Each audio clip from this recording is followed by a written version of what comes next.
আজ একটু চলে গেলাম দক্ষিণেশ্বর, ওটাই তোমাদের সাথে শেয়ার করলাম। আমি বাড়ি থেকে বেরিয়েছি 2টো 2:30 করে, জানো তো। মেয়ে হঠাৎ কালকে রাতে বললো যে চলো মা একটু ঘুরে আসি দক্ষিণেশ্বর থেকে। বললাম চল। তো ছেলে তো খুব খুশি, হতো কোথাও বেরোয় না, একটু বেরোতে পারলেই হ্যাপি হয়ে যায়। ঠিক আছে। আর দেখো আমার সাঙ্গ পাঙ্গগুলো দেখো, আমার বাচ্চারা আমাকে এখন এগিয়ে দেবে, অনেক দূর পর্যন্ত এগিয়ে দেবে। আমি এখান থেকে কি করব বলো তো, লোকাল ট্রেন ধরবো। ট্রেন ধরে চলে যাবো একটা স্টেশন, নিউ গড়িয়া মানে কবি সুভাষ, ওখান থেকে মেট্রো ধরে সোজা চলে যাব দক্ষিণেশ্বর।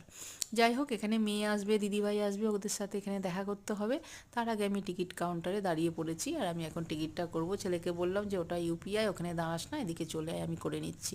যাই হোক, টিকিট কাটা হয়ে গেছে, টোকেন শেষ হয়ে গেছে, এত ভিড় হয়েছে না, মানে কি বলবো। কিউআর কোড দিয়ে যে যে কাগজের যে টিকিটগুলো হয় সেগুলো কেটে দিদিভাইয়ের কাছে সব গুছিয়ে দিয়ে দিলাম, তার কারণ উনি না খুব সামলিয়ে রাখে, আর আমি প্রচণ্ড মন বলা। এখন দেখো মেট্রোতে উঠে দুই ভাই বোন মিলে মজা করছে। যাই হোক, যথারীতি পৌঁছে গেছি। 55 মিনিট সময় লেগেছে, বেশিক্ষণ লাগেনি। আরাম করে যাওয়া যায় মেট্রোতে গেলে। যাই হোক, কোনো দিন আমি আসিনি, এই প্রথমবার। ভালোই লাগলো। এই হচ্ছে দক্ষিণেশ্বর স্টেশন। আর দেখো পুরোটা দেখে নাও তোমরা। ঠিক আছে, এখন আমরা যাব সোজা স্কাই ওয়াকে। ওখান থেকে জানো তো তোমরা, কাছাকাছি যারা থাকো সবাই জানো, এটা আর দেখানোর কিছু নেই। যাই হোক, এখান থেকে একটু হেঁটে যেতে হবে। আমি তো ড্যাং ড্যাং করে এগিয়ে যাচ্ছি, আমার ওই গুটি গুটি পায়ে হয় না, ওরা গুটি গুটি পায়ে আসছে, তার কারণ দিদিভাই অত জোরে হাঁটতে পারে না। এমনিতেই দিদিভাই হাঁটতে পারে না।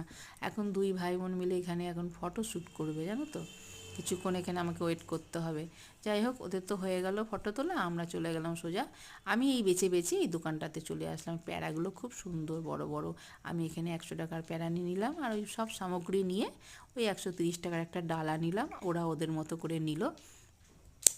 আর সব কিছু নেওয়া হয়ে গেলে আমরা সোজা চলে যাব এখন মন্দিরে। আর মন্দিরে তো অ্যালাউ নেই, মানে মোবাইলটা ব্যাগ সবই রেখে দেয় ওরা।